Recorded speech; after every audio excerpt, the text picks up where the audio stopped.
Bonsoir à tous, je suis ravie de vous retrouver en ce mardi 16 juin pour votre journal sur TV Vendée. Ce soir, dans cette édition, les premiers concurrents de la Vendée Arctique ont fait leur entrée dans le chenal des Sables d'Olonne. Retour sur une fin de course intense et l'accueil des premiers concurrents. Nous reviendrons ensuite sur l'inauguration du parc éolien en mer Yeux-Noirmoutier. Après plus de 10 ans de chantier, ces 61 éoliennes sont désormais pleinement opérationnelles. Enfin, nous irons à Luçon où 4 nouveaux prêtres seront ordonnés cette année. Une cérémonie rare puisqu'il s'agit d'une quadruple ordination, une première depuis 10 ans dans le département. Après plus de 8 jours de course dans l'Atlantique Nord, la Vendée Arctique 2026 a livré son verdict cette nuit. Et alors que Sam Goodchild semblait filer vers la victoire depuis plusieurs jours, c'est finalement l'Italien Ambrogio Beccaria qui s'est imposé aux Sables d'Olonne. Retour sur les dernières heures de course mouvementée, Paul De Wattin était sur place. Ils étaient 9 au départ des Sables d'Olonne, mais il ne pouvait y avoir qu'un seul vainqueur. Et c'est l'Italien Ambrogio Beccaria qui s'est imposé après 8 jours de course. Une victoire inattendue, tant son retard était important il y a encore quelques jours. Mais dans les dernières heures, la météo a joué en sa faveur. Il a pu doubler le leader et favori Sam Goodchild. J'ai quand même eu vraiment une énorme réussite là sur la fin. Une énorme réussite. Après, il fallait être là, il fallait être lucide, il fallait se donner, tout ça. Mais j'ai quand même eu une réussite pas anodin. C'est vraiment joué à 50 000 de Sables d'Olonne. Tout ce qui s'est passé avant, c'est pas pour rien, mais pas très loin. Et malheureusement, ça s'est joué dans les 50 000 de Sables d'Olonne. Et voilà, c'est frustrant quand on fait 3 000 en tête et puis les 50 derniers, c'est là où ça joue. Mais notre sport, c'est ça. Parfois, c'est en notre faveur, parfois, c'est pas en notre faveur. Et il faut prendre comme c'est. Et puis voilà, moi, je suis fier de ma course. Il y a aussi des choses à travailler comme d'habitude. Et on essaiera de ne pas se faire avoir la prochaine fois. Une remontée d'autant plus impressionnante que l'Italien avait connu un début de course compliqué, marqué par plusieurs problèmes. Derrière lui, Sam Goodchild doit se contenter de la 2e place après avoir mené la flotte pendant la quasi-totalité de l'épreuve. Violette d'Orange complète le podium tandis qu'Elodie Bonafous, pénalisée de 12 heures pour une infraction de parcours, termine 4e. Ça a été hyper dur, je vous avoue que là, j'ai réussi à relativiser parce qu'on m'a obligé à prendre le temps de relativiser en mer. Et j'en ai pleuré pendant plusieurs journées parce que j'en pleurais de frustration, un sentiment d'injustice en me disant que franchement une pénalité qui m'aurait semblé plus honnête m'aurait permis de jouer ce podium final. Francesca Klapchik, également arrivée ce mardi, termine 5e et complète le classement provisoire. En attendant, les 3 derniers concurrents toujours en mer devraient rallier les Sables d'Olonne dans les prochains jours. Et n'oubliez pas ce soir, retrouver le journal de la Vendée Arctique sur notre chaîne à partir de 18h15. Au large de l'île-Dieu et de Noirmoutier, le parc éolien en mer a été officiellement inauguré ce week-end. Après plus de 10 ans de développement, ces 61 éoliennes produisent désormais une électricité renouvelable pour l'équivalent de 800 000 habitants. Ce projet emblématique de la transition énergétique continue néanmoins de susciter le débat. Reportage Grégoire de Châtillon. Les 61 éoliennes font désormais partie du paysage. Malgré ce temps bien gris, elles sont visibles. Sur une surface de 83 km², c'est près de 4 fois la superficie de l'île-Dieu.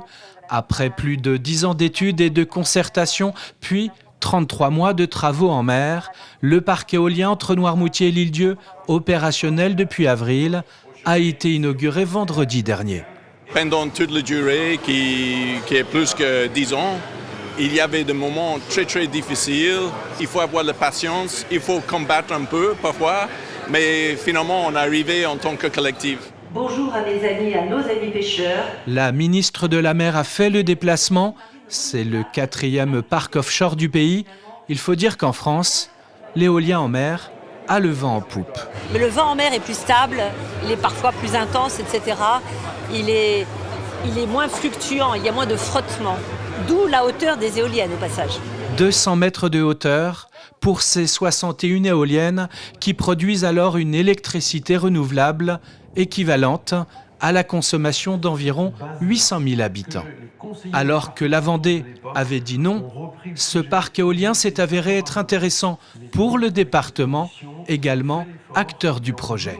Plus de 60% de l'électricité consommée en Vendée qui sera produite en Vendée. On peut imaginer aux alentours d'une centaine d'emplois à l'année. C'est plus d'1 milliard d'euros de fonctionnement sur la durée de ce grand parc éolien offshore au large de nos 2 îles. Le parc est ouvert à la pêche et à la navigation, bien qu'entre autres leur impact sur le paysage ne fasse pas l'unanimité. Plus que jamais, les éoliennes en mer sont un moteur en France de la ressource industrielle pour la transition écologique.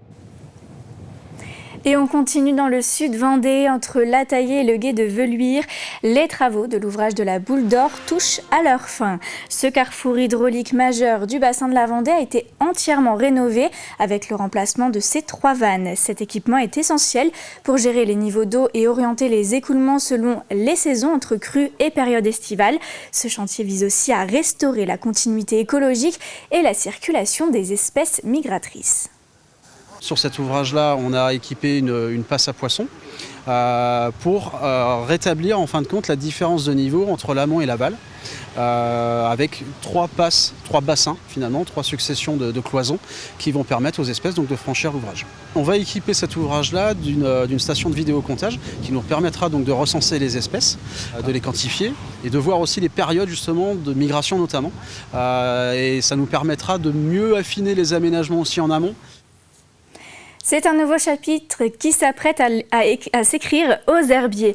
La future bibliothèque intercommunale a dévoilé son nom et sa nouvelle identité visuelle, le 8, un nom qui fait référence à l'architecture du bâtiment, mais aussi aux 8 communes du réseau. Situé rue Neuve, ce nouvel équipement culturel ouvrira ses portes en octobre prochain avec des espaces modernisés, des collections enrichies et de nouveaux services pensés comme un véritable lieu de vie. Des aménagements en bois, des menuiseries extérieures en bois, des parquets en bois, des plafonds en fibre de bois, de l'isolant en biosourcé également, et effectivement une matérialité extérieure au projet en béton blanc, qui a effectivement aussi des engagements à faible carbone. Donc c'est une volonté de notre part, mais qui est partagée par la maîtrise d'ouvrage avec des volontés politiques, quoi. L'objectif, c'est d'avoir un lieu ressource, voilà, avec du personnel, avec évidemment des activités, des animations, qui va venir, comme je disais, irriguer l'ensemble de notre réseau. On est ravis de l'avoir et il va nous mettre à la pointe des bibliothèques, en tout cas dans le Grand Ouest, on le sait, on a vraiment une longueur d'avance, c'est la bibliothèque de demain qu'on est en train de construire. Et donc à l'intérieur de cette bibliothèque, il y aura de quoi se former, de quoi s'évader, de quoi grandir, de quoi jouer. Et donc c'est véritablement un lieu ressource, un lieu d'animation également. Le 8 devrait être ouvert 32 heures par semaine, du mardi au samedi, avec l'expérimentation d'une ouverture le dimanche matin, plusieurs fois par an, lors d'événements spécifiques. Le diocèse de Luçon va bientôt accueillir 4 nouveaux prêtres. Ils seront ordonnés le 28 juin prochain à la cathédrale de Luçon lors d'une cérémonie présidée par Monseigneur de Dinéchin.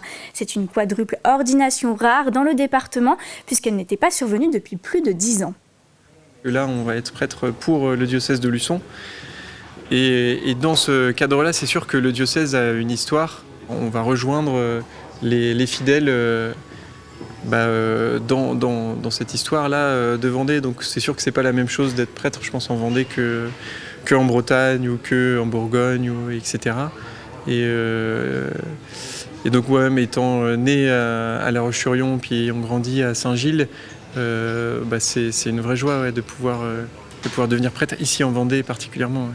Ouais. La Vendée, c'est toujours le meilleur des départements, le plus beau diocèse. Et donc je suis très heureux de pouvoir donner ma vie là où en fait je suis originaire de Vendée, je suis profondément vendéen et donc je suis content de pouvoir exercer mon ministère en fait toute ma vie en Vendée puisque j'appartiendrai au diocèse de Luçon, donc je serai envoyé dans toutes les paroisses mais toujours en Vendée. Voilà. Et le 28 juin prochain, ils connaîtront également leur future paroisse d'affectation, un moment toujours très attendu et chargé d'émotions pour ces futurs prêtres.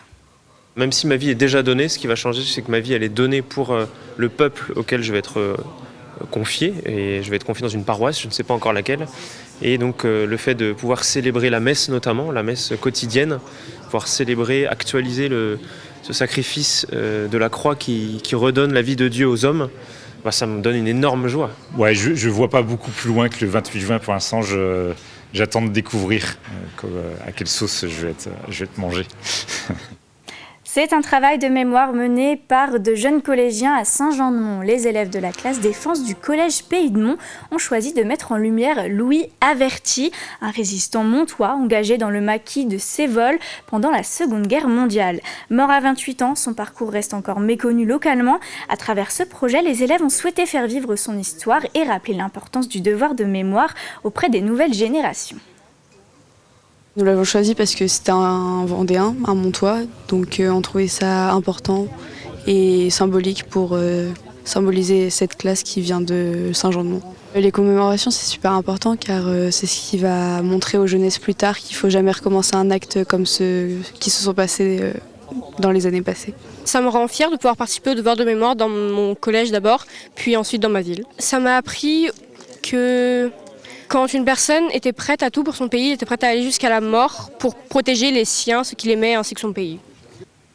Et jetons un œil à la météo de demain matin qui sera très ensoleillée sur l'ensemble du territoire.